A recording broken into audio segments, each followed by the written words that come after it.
But it was one of those where I said, I'm jumping into this. There's no plan B. There's no quitting. The only way I fail is if I quit. And I'm not going to quit.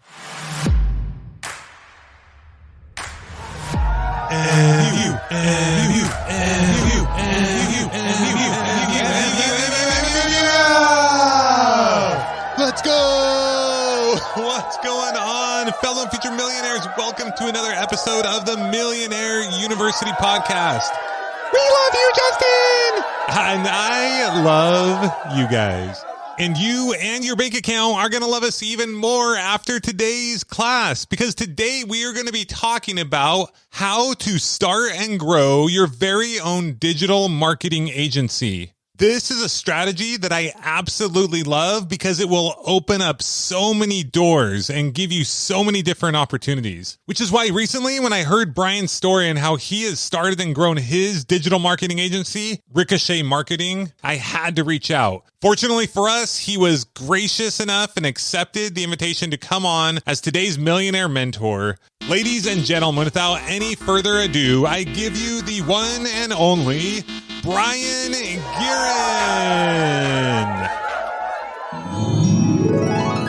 I mowed lawns in the morning and I played baseball at night. That was my spring and summer through high school, and I loved it. And the best part was going out and making my own money. I always knew I was going to be an entrepreneur, never knew in what. I did the traditional pathway of going to college, just growing up. That was the expectation. But I got to college, almost got kicked out the first year, just screwing around, having too much fun. I didn't necessarily love the academic part of college. I became an English major after 2 years of floating around trying to figure out and flunking out of business math. So I couldn't go to business school, couldn't get a marketing degree, even if I knew I wanted to at the time. So I got an English degree because I love reading and writing. It comes into play now with copywriting, doing a lot of humanities courses, learned a lot, grew up. Glad I went, got out of the house, ended up meeting my now wife. It was a fantastic choice. I would do it again. However, the job I do now requires no college education. All the debt we paid off, it has nothing to do with what I'm doing now outside of the personal growth I made in college. Which is why I'm trying to create the same thing where you had fun, you met your wife, but you can learn about and grow a business and not have the debt. That's the goal here. Exactly. If 18-year-old Brien was told, hey, you don't have to go to college. You said you want to have your own business someday. Let's explore ideas for owning your own business. Probably would have listened. Fast forward a few years, I went into a corporate job. I lasted 6 months. I hated it. I quit. I had 2 weeks before I ran out of money and had to move home. I was living in Cleveland, Ohio at the time, which my then girlfriend, now wife, was living 2 blocks south of me. So I was like, I don't want to leave. I'm trying to stay here long enough to make sure I can get engaged and marry you. So I found a job in lawn care, made a list of things I'm good at and things I think I'd like. Lawn care is one of them. I'm a lawn nerd. I have the nicest lawn on the block. It was at that business where I understood that I really wanted to be an entrepreneur and do something on my own. Left that job after a bit, ended up working for my father-in-law who owns a small business. I learned a ton about small business operation, the finances part, the taxes part, the sales and marketing part, which was my responsibility. And it was at that job that I had the opportunity to grow my Ricochet digital marketing on the side, and eventually left that job and went full-time into Ricochet. Nice. Ricochet grew up focused specifically on social media advertising, typically smaller local businesses who just didn't understand or were afraid of or didn't know how to use Facebook lead generation ads to grow their business. I think before you started Ricochet, you mentioned that you took some courses as well, right? I found 2 different courses. The first one was a digital marketing overview from I think it was a company called Udacity out in San Francisco. It was like a 6-month course. I learned about Facebook ads, Google ads, email marketing, all different avenues of marketing, SEO. That ended, and I was like, all right, what am I going to do next? Started really getting into personal finance, another thing I never learned in high school or college, which I wish I did. And one of the bloggers I was following had a buddy who was in the similar space who was launching a course on how to run Facebook ads for local businesses to make an extra $1 or $2 grand a month as a side hustle. So I thought this was like divine intervention. I just finished a course where in that course, we got to run live ads on Facebook for this company. And out of 6,000 students, my ads performed in the top 5. And I was like, well, that was cool. That was kind of easy. Maybe this is a skill that I can duplicate. And then I got this email about this course that was very affordable. It was only like $200. It was their very first launch. So I joined that. I ended up with 2 mentors that are still my mentors today. I learned a technical skill in marketing. That's what I needed. I lacked a technical skill. I had all the interpersonal skills in the world. I had a lot of small business knowledge, but I didn't have a technical skill that I could go use for somebody else and make money. And that's what that course allowed me to have. You went to school, you had a corporate job, you realized you didn't want to have a corporate job. You knew you wanted to be an entrepreneur. You started a lawn care business because you were like, I'm good at this. This is something I like to do. You did that for 6 months, and then you went and worked for, did you say your dad? It was my father-in-law. In his small business, and that's where you started to learn more about marketing and those kinds of skills. And you probably learned some things by action and failure and going forward. And then that caused you to know the things you needed to still learn. Yep. And then eventually you took some marketing classes, and then you took a specific Facebook marketing class. Were you still working with your father-in-law at this time? Yeah, I was kind of doing this stuff on the side. But it was to help grow his business, or you were doing your agency by now? It was knowledge that I wanted to apply in real time at my father-in-law's business. But at the end of the day, I was trying to learn the skills so I could go start my own business. And he knew that. My father-in-law is fantastic. I had always told him, I said, I want to be an entrepreneur. Like, I'm going to do my own thing one of these days. I just got to figure out what it is. And in the meantime, I'm going to help you, take care of your stuff, because I was brought on to help him in sales and marketing. I just didn't know anything about marketing. How long did you work for your father-in-law? I was with him for about 2 or 3 years. And then when was it that you really started to get into studying the marketing courses, like the Facebook and the other one? That was about early 2017. And how much time do you think you put into studying, like, let's say the Facebook marketing, for example? The course alone, depending on how quickly you can do it, you can finish it in a couple days. There's tons of information there. I went back through like 2 or 3 times. But the great thing about this course was there was an online Facebook community where you could go in. They had all these real coaches in there, people who had been their agency owners that are teaching you, everything from the nuts and bolts of answering all your questions about Facebook ads to how do I go get clients? I want to go get clients and make this a real business. I just want to make sure the audience hears what you're saying, though. In a matter of days or maybe weeks or months, whatever, you learned a skill that has helped you more in your career, in your business, and making money than you did in several years of college. Oh, I learned more I would say the learning process never ends. But to get to the point where I knew nothing to knew enough to go get a client, that was about 11 or 12 months. I'm slow. I'm a slow learner. I learn, but I learn slow. The technical skill, I had that ready to roll within 3 months. In 3 months' time, I could have gone out there. If someone had said, hey, here's $20, I want you to run my Facebook ads, within 3 months, I had the confidence to go do that. In 3 months' time, I learned more about something that can make money for the rest of my life than I did all through grade school, high school, and college combined. I just want to make sure people hear that, because a lot of times people are like, oh, I don't know what business to start. And it's like, you can go learn a skill in a matter of months if you just dedicate yourself to it. Yep. And you can't quit. For me, there was no plan B. When I started this, we had just bought our house. We had just found out we were pregnant with our first kid. And it was one of those where I was like, hey, honey, by the way, I'm going to go start my own business, like officially now. And she's like, okay, sweet. That's awesome. Let's go for it. And I was like, that's awesome. Okay, I'm going to do this. But it was one of those where I said, I'm jumping into this. There's no plan B. There's no quitting. The only way I fail is if I quit. And I'm not going to quit. I agree 100%. Yeah, that was big for me to be able to do that. I still haven't quit. I'm not going to. I can't.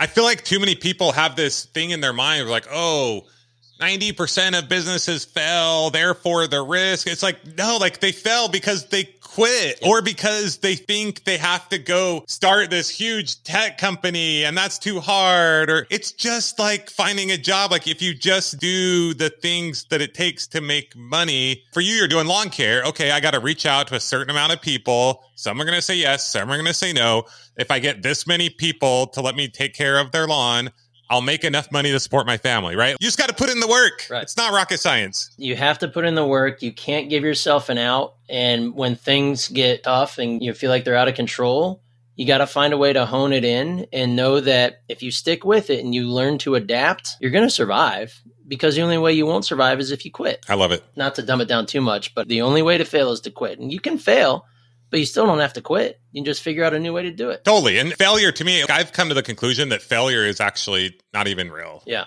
It's just information. Learning. You're just learning. That's it. Was it like Thomas Edison said, I didn't fail 10,000 times before I discovered the light bulb. I learned 10,000 ways it didn't work. And you don't go to school for 4 to 8 years and be like, oh, I failed because you didn't make money. No, you say, oh, yeah, you celebrate. So why would you not do that to yourself in life if you learned a ton of things? Okay, so I know we've kind of already gotten into it. The topic of today's class is how to start and grow a digital marketing agency. So let's kind of go through some of those steps. I know we kind of already talked about some of them, but let's say you're talking to my 17-year-old son who we're about to kick out of the house and he has to go make it in life. He doesn't want to go to college. Or you're talking to anyone who maybe they already have a job and maybe they're older, whatever it is. but they want to learn a skill. They want to grow and start a business, and they're very interested in learning a marketing skill, and they want to start an agency. What do? First thing that they need to do is open their mind. If you told me that at 17, I'd be like, what the hell are you talking about? What does that even mean? Just talk to me. And be like, no, you have to open your mind and change your mindset to, I'm dedicated to finding a way to do XYZ, whatever this is. Start this business, start this marketing agency. And there's so much chatter out there that can negatively affect your mindset and make you feel like it's impossible, which you already mentioned, thinking too big. We all want to be the multimillionaire, have this huge, in terms of marketing, have a huge ass agency, making tons of money, having tons of people, yada, yada. That's many people's goal. But you'll never get there without taking that single first step, which is my step number one, which is go acquire that skill. Whether it's learning how to advertise on Facebook, or whether it's learning how to advertise on Google, how to go in and learn SEO, learning code and developing websites. Extremely lucrative business, website development, if you do it right and you do it well. There's so many different avenues in marketing that you can go learn, you can go master.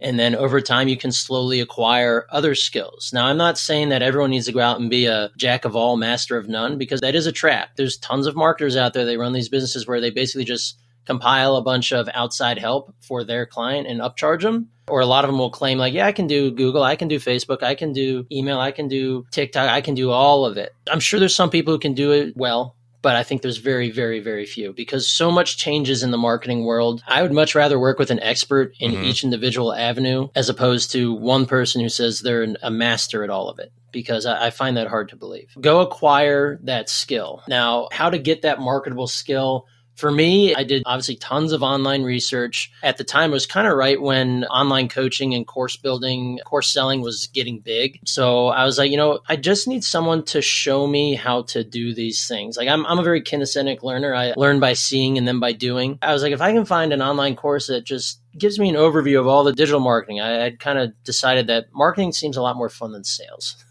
I get to be a little bit more creative and it's less like pressure. It's less in your face. My personality is not a type A salesman. I'm not pushy. Not that good salesmen are pushy, but you just got to have that personality for it. No, I love it. You got to do what fits your personality. Yeah. And it's like, I can go sell my own products a lot better than I could anybody else's, but I still have trouble with it. It's still the hardest thing for me to do in my business is sell. So I knew I didn't want to be in sales. That's how I got into marketing. I knew digital was the future. It already was the present, still is the future. And it just piqued my interest. So finding that online course to give me that overview and giving me that opportunity to run real ads, that opened the door for me. So I was like, all right, here's my marketable skill. Now what do I do? Like I said, it was a stroke of luck. I got an email saying there was this course that's teaching people how to do Facebook ads.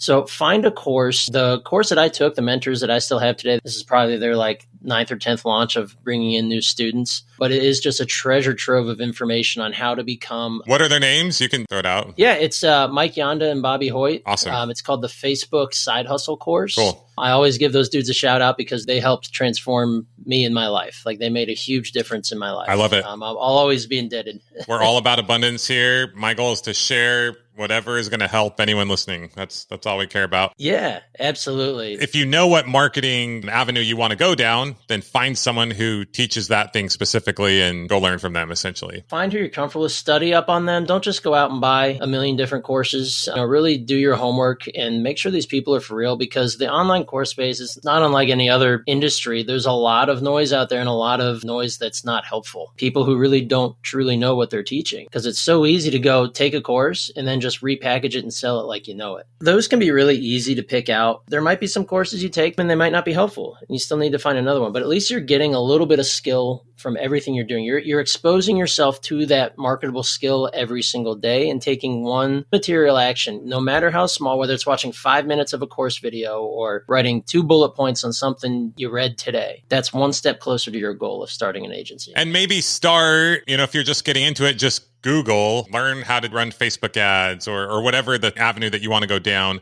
and watch some YouTube videos, listen to some podcasts. Yep. And if you resonate with the person and they have a course and it seems like a good price, then it might be something that you want to pursue. So maybe take a few days or a couple weeks to do a bunch of general research and then go further in with the person that you really connect with. I absolutely recommend that, because nowadays there's bajillions of pieces of free information out there. Number one is go acquire that marketable skill. Number two, if you can, find a mentor. Find somebody who is in the space that you want to be in and learn from them, whether that's directly or indirectly. If they're just a friend of yours, or if there's somebody who you follow, maybe you took their course. That probably a lot of course creators offer coaching on the side as an enhancement to their courses. Go learn from these people directly. Look for a job. The whole point of this is to have your own agency, but it never hurts to go get that experience, whether it's as a W-2 somewhere for a year.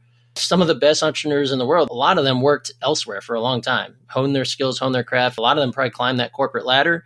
Not that they're saying you have to do that, but totally.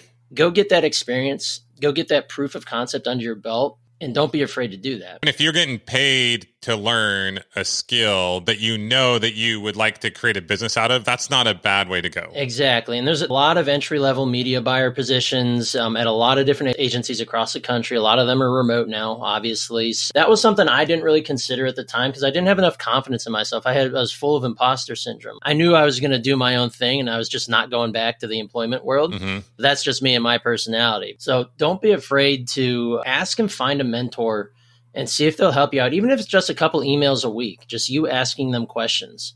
Find that support system. So next step, like I said, develop that skill either by taking a job, or if you really dive in head first, go try and acquire a client. Whether you're doing services for free, check your inner circle. There's possibly someone in your family or in your friend circle who owns a business or knows of a friend or a family member who owns a business who'd be willing to let you, I'm just going to use myself as an example, let you run Facebook ads for their business, even if it's for a couple months. My first client was a college buddy of mine who went into real estate.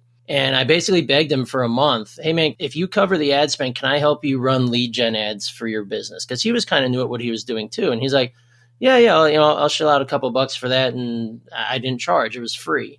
So I did that for 90 days and I ended up getting him like 200 some leads for his listings. Awesome. And that was major for me. I didn't make a red cent, but I proved to myself that I just went out in the real world and ran these ads and people responded well. He was happy with it too. He actually had so many leads, he really couldn't keep me on because now he had tons of people to follow up with. So awesome. It was probably about 6 months later, I did a ton of learning about client acquisition and how to actually go find clients. And I finally landed one after 11 months from the time I started the course until I got my client was 11 months. That was another real estate agent, and I proved my mettle there again. And then at that point, this is my next thing, assuming that you've started this business. By that, I mean, go in and, pay $100. In most states, it's like $100. You'll get your LLC, come up with your company name, put that together, go find those clients, getting basic sales skills and going out and just finding that first client. I found my first client through networking on LinkedIn. I used what was called Sales Navigator, still is. It's a much different tool now. They're a much more improved tool now than it was when it first came out. I had learned through my mentors how to network on LinkedIn in the niche that I wanted to run ads for, which at that time was real estate. I ended up finding my very first paying client through that strategy. That was after 11 months of trying different ways of doing it. But it was about a month after that, a month or two after that, I was kind of like, I was getting sick and tired of throwing out tons of invites on LinkedIn, doing the cold pitch. It's like cold messaging is such a difficult way to market oneself. There's a lot of people who do it well, but there's far more people who are terrible at it. And my spam folder is about 60 deep every day when I'm getting cold pitched, and it's brutal. But I remember the days when I was back there cold pitching people. It worked one time, which was great. But then I realized about myself, I'm an extroverted introvert where I love having my alone time. But when I'm meeting with others and I'm networking with others, when I'm talking with others, I can go all day. So I was like, you know what? I think I need to go find a way to get out into the community because I live down here in the northeast side of Cincinnati, Ohio, and we have a great small business community. And I just moved here when everything was blowing up. I was like, there's a local chamber of commerce. Maybe I ought to go down there and just talk with the lady who runs it, see if that'd be a good fit for me. I had a meeting with her and she learned about what I was doing. She's like, oh, this is amazing. We get questions from business owners all the time. This chamber is about 300 members deep. She says, we get questions all the time about Facebook, about advertising. We don't really have anyone in the chamber who specializes in that. We want you immediately. And then she goes, would you want to do like a lunch and learn, like a little speaker series thing? And I was like, yes. In my mind, I freaked out. I'm like, I haven't done anything public speaking since college when I had a public speaking class and I was terrible at it. I was like, I got to say yes to this is an opportunity. So I did a Facebook ads 101 for about 15 chamber members a couple months later. Mm-hmm. And from there, I booked 8 meetings and my next 3 clients. From there, I was like, all right, now I'm growing my network. I'm going to start getting word of mouth put together. And I've got 4 new clients that were paying me on average about $1,000 a month. Awesome. For new services. That's when it really started taking off. So find that way, know about yourself, how you best interact and how you can go acquire clients, whether that's doing cold email or cold LinkedIn stuff, going out in person, you can do group method in Facebook. There's all sorts of ways for client acquisition, but you got to try all or most of them and figure out which avenue is the best for you. Totally. And stick to it and then learn and adapt through doing it, because if you don't find that way to acquire clients, you're not going to get clients. You have to start building that proof of concept so that you can then go to your next prospect and be like, look what we're doing for XYZ. These are our results. Well, here's a case study. So you got to find that avenue to go acquire those clients. Do you mind rattling off a couple of those other avenues? Mm-hmm. I know you mentioned find the one that works for you, but a couple of avenues that get people's juices kind of going. Yeah. So there's, like I said, the top one for me was in person, going to chamber meetings, joining chamber of commerces. And then like BNI groups. Yeah. I've never formally joined a BNI. I went to a handful of them as a guest. I can definitely see their merit. It wasn't necessarily for me, the right fit. Okay. But I am part of a group called Entrepreneurs Organization. It's an international organization. It's not like BNI. It's more of a kind of like entrepreneurs only type of group where it's more of an experience share and I help each other grow through experience type of group. And they do all sorts of events and kind of like a mastermind group. Kind of like a mastermind. Yeah. So once a month we have it's a group meeting of anywhere from like 4 to 6 entrepreneurs, people that own a business in whatever space. And we meet once a month basically to talk about the biggest problems in our businesses and how we, in our experiences, we've handled that before. So that's a great one. I joined that 4 years after I started. So I've been in that about a year now. So networking groups, there's H7, there's BNI, there's American, I forget what it's called. There's tons of them across the country. Not all of them are going to be a great fit, but they're all worth trying. I've tried just about all of them. And then finding local networking meetings. One of my good friends owns a web design company here in town. Quarterly, he puts together networking meetings. I just happen to get in his group. And there's 3 other close people in my town that I join their networking groups. And I meet tons of individuals. The whole compound interest, compound effort in my mind. You keep going to these things. You keep showing up. Same thing with the Chamber of Commerce. People started believing in me because 8 months, 9 months, 10 months, 12 months later, I was still there. In the mind of that person who they're still there, okay, this guy must be legit. He's doing something right. He's still here. So stick with it, whichever avenue you choose. Or they might hear you worked with the client and the client did well and they heard about that, right? And it's like, oh, done. And people do business with people. People don't want to do business with businesses. So if you make all these connections, these relationships, you look at them as, making friends, not just people that are avenues towards money, then they're going to want to send you referrals. They're going to understand that, okay, this guy's good at what he does, and I trust him with somebody who came to me with this problem, but I can't help him, but Brien can. And I like him. Yeah, and I like him. And he's just a good guy. Like, I'd have a beer with him. Like, yeah, you want to have those types of connections so that when you start building that referral network, then your marketing gets real easy. You don't have to pay for it. It just comes to you. They want you to succeed. Right.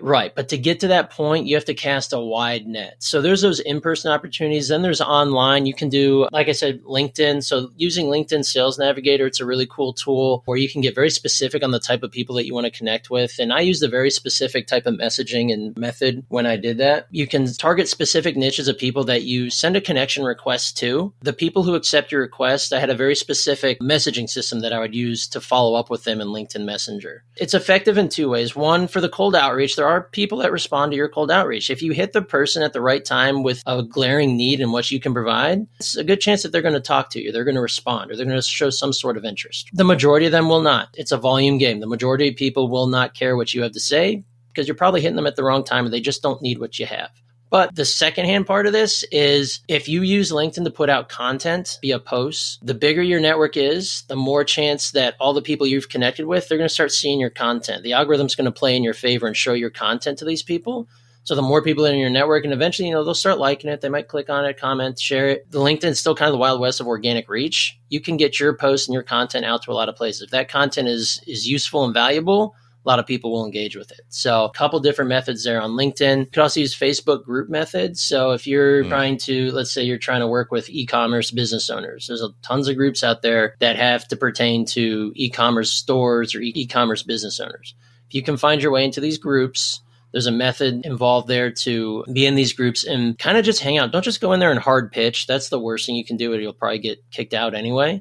Be in there, be present, provide value. And if any topics come up on, if you're using my example, Facebook ads, then chime in and say, hey, you mentioned that you're having trouble with your CPMs. Have you tried XYZ?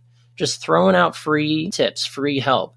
eventually you're going to start becoming an authority in that group. If you stay involved, you keep providing valuable information. So that's another method. That's essentially kind of my in-person method in digital. You go to these networking groups, people say, hey, I was doing this. Have you tried this? They come back to say, hey, that really worked. What else do you do, right? Another method that I loathe entirely, I did it for 3 months unsuccessfully, is cold email. There are very few cold email pitches I get that I'll A, read, and B, think of, oh, okay, they did all right there. That was good. It's an acquired skill. It's not that it doesn't work. It absolutely does, or else nobody would do it. I don't like it just because the longer I've been in business, the more cold email pitches I get. Like I said, I get 10 to 20 a day.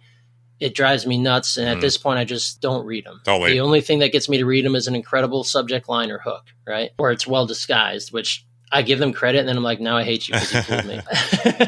So if you are doing that, there are tools you can use. I would say Zoom Info, but that stuff costs like 10 grand. So that's not an option if you're just starting out. Go and research a niche or two niches that you think you'd be a good fit to serve, and start small. So start local, depending on where you are. It might be really small local or really large if you're in a big city. Pick a small area of your town and start. First of all, if you're starting this small, go patronize the business. If you want to work with coffee shops, go patronize the business, go grab a coffee so that when you email them, say, hey, I was just in, or I've been coming to your coffee shop for a year now. I love it. You guys are amazing.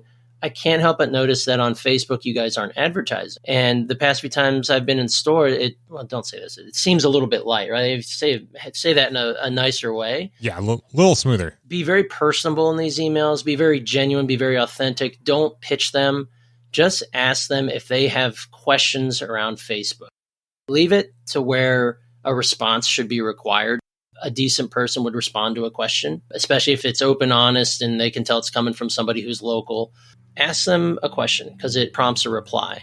Start small, pick that niche, and then start gathering those emails. If you're doing this very manually, you're going to have to go gather those emails, whether it's through checking it out on the web. A handful of times I would guess, I'd look at somebody's email. It'd be like Wally@paintersworld.com, but the owner's name is Billy. So I would just swap out Billy for the sales guy's name and see if it works. And a lot of times it would.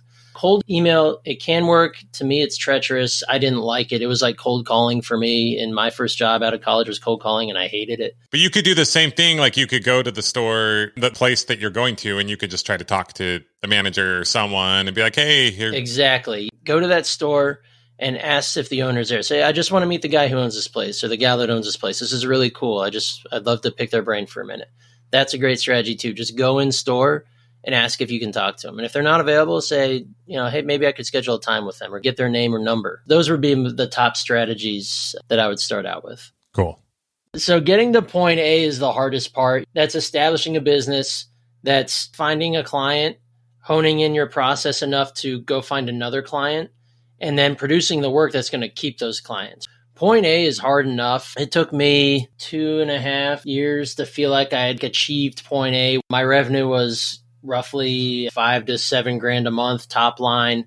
And for me, I was like, okay, so I have something here. I'm cooking with a little bit of peanut oil. And then my next biggest goal in my mind, point B, was going to be hitting that $10,000 a month top line goal. So I hit that at about 3 years or so. Once I hit that goal, it was like, all right, I feel like point A has been achieved. I'm at the threshold. I'm making 10 grand a month in revenue.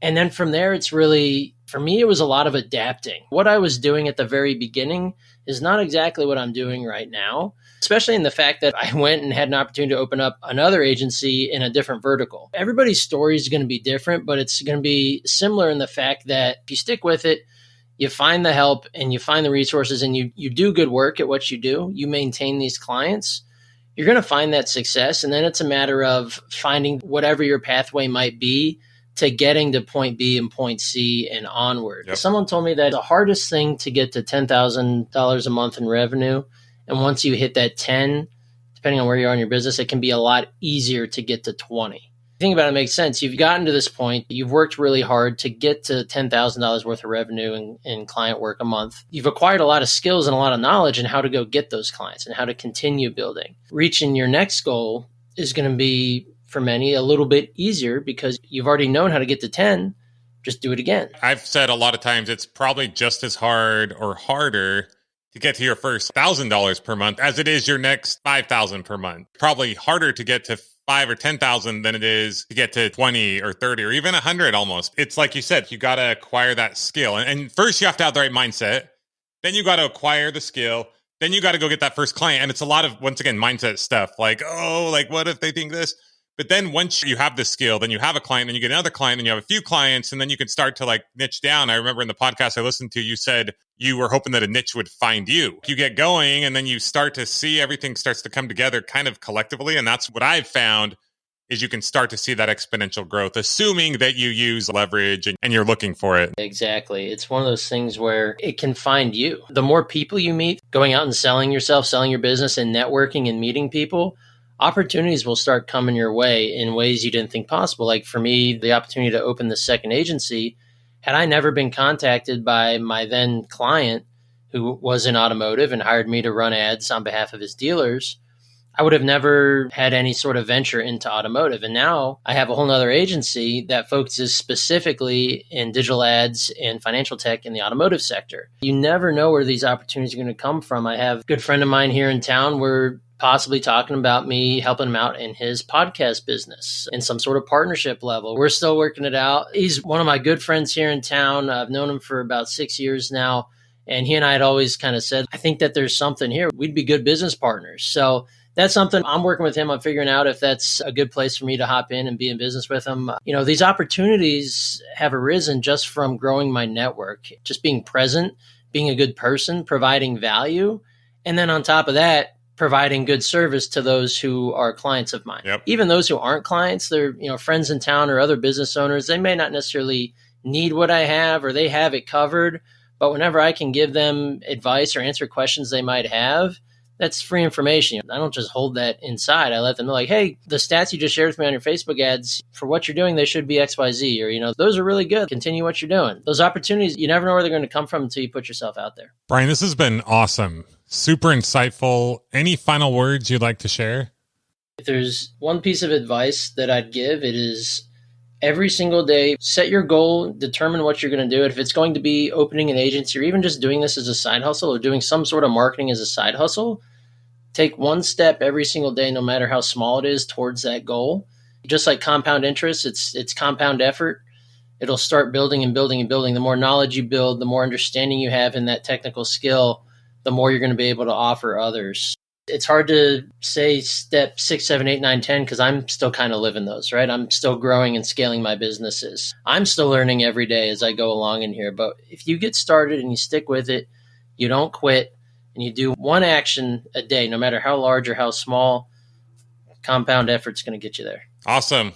Love it, Brien. We appreciate you coming on today. Shared a ton of value. What's the name of your agency again, if anyone wants to get in touch with you, or what's the best way they can reach out to you? Yeah, so Ricochet Digital Marketing, and the website's ricochettdm.com. So that's RICOCHETDM.com. That's my website. I actually need a new website. I'm going to be getting that updated here in the next few months. It's still one of my to-do list items. I'm kind of delving into course creation as well. So starting to get to that point where sharing the knowledge I have rather than helping just one-to-one in terms of one-on-one client work, working towards one-to-many to where I can essentially take my knowledge, take my strategies that I've used and proven with clients and put it into easily digestible course forms. That's something I'm working on. It's not yet on the website. I do have one live course that focuses on helping photographers book more mini sessions. In my mind, that's one of the best ways a photographer can make good money and do it quickly and serve a lot of people and build lifetime value with their clients. So that's the first course I've launched. Hopefully a few more coming down the pike. Yeah, Ricochet Digital Marketing. That's where we're at. I love it. So years ago, you had a vision. You wanted to kind of do your own thing.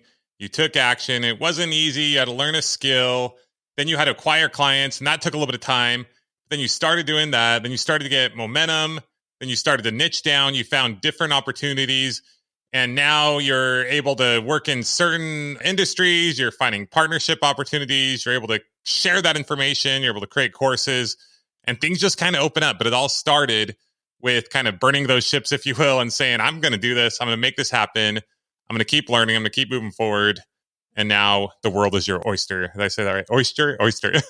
Anything you want. That's right. I went from knowing absolutely nothing about digital marketing to slowly acquiring that knowledge, acquiring the technical skills. And now I'm at a point where I have prospects and clients that are hiring me as their offsite CMO. Like I have enough information and connections to be able to build an agency that's serving everything that a company could possibly need. It's a long slog, but there's always something new to learn in digital. So never quit learning.